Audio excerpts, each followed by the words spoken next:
The American system is not stable. It's not sustainable.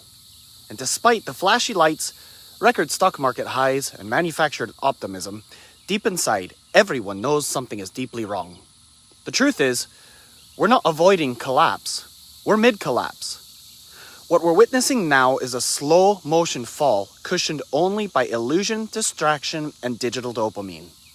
And if you're still living like the system is solid, dependable, and recoverable, you're asleep at the wheel of a burning car.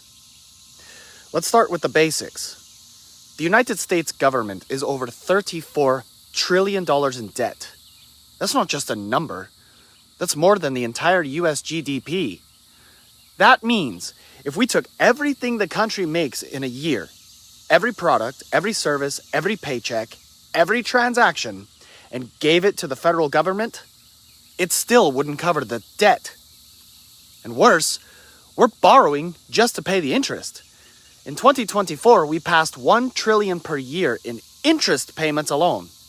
That's over $3 billion per day paid to banks, foreign nations, and investors just to keep pretending the machine is still running. Where's that money coming from? The answer is simple. The Federal Reserve is creating it out of thin air. This process, known as quantitative easing, is just a fancy way of saying we're inflating the money supply to delay the inevitable.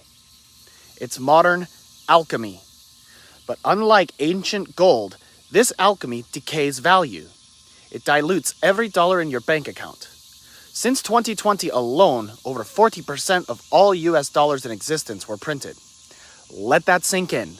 Almost half of the money in circulation today did not exist just 5 years ago. And you wonder why groceries, rent, and gas are off the charts? But this isn't just about the economy.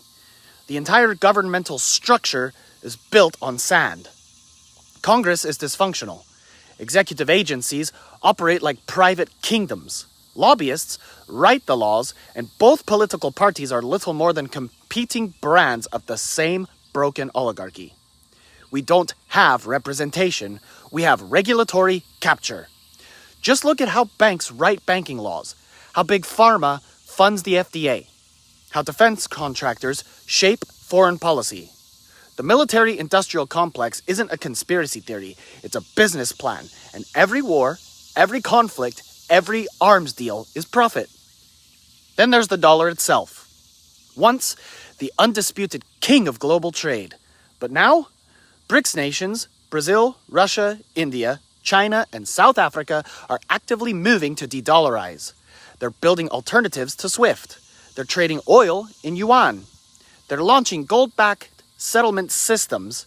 The petrodollar, which for decades forced the world to buy oil with US currency, is unraveling. And when the world no longer needs our money to buy oil, the dollar will lose global demand. That's when the inflation we export to other countries comes flooding back home. This is the real reason why central bank digital currencies, or CBDCs, are being quietly developed. They are not about innovation. They're about control. They represent a new financial cage where every transaction is tracked, every purchase can be denied, and your access to money can be restricted at will. It's programmable currency in a surveillance state, and it will be sold to the public using the same language they always use: safety, equity, and fighting crime. But make no mistake, this is digital feudalism. Meanwhile, America's social fabric is tearing apart. Trust in government is at historic lows. Crime is rising in cities hollowed out by bad policy and hopelessness. The media, both mainstream and social, have turned into psychological operations. Divide and distract. Manipulate and medicate. Keep the population emotionally occupied while the pillars of the system are sawed off behind the scenes. This isn't incompetence, it's deliberate mismanagement. So what happens next? The cycle is simple. Debt spirals lead to either default or hyperinflation. Default means the US admits it can't pay and the global financial system implodes. Hyperinflation means the government keeps printing, destroying the dollar's value until it's worth less than the paper it's printed on, which it already is. Either outcome ends the current order, and in that chaos, a reset will be proposed. A new system, likely global, where your digital identity, health records, carbon footprint, and money are merged into one centralized control hub. They will call it progress. They'll call it the solution. But it will be a prison dressed up as utopia. This isn't fear-mongering. It's forecasting, based on math, history, and human nature. Empires don't last forever.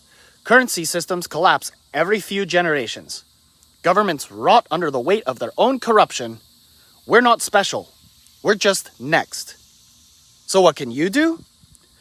Unplug from the illusion. Reduce your dependency on centralized systems.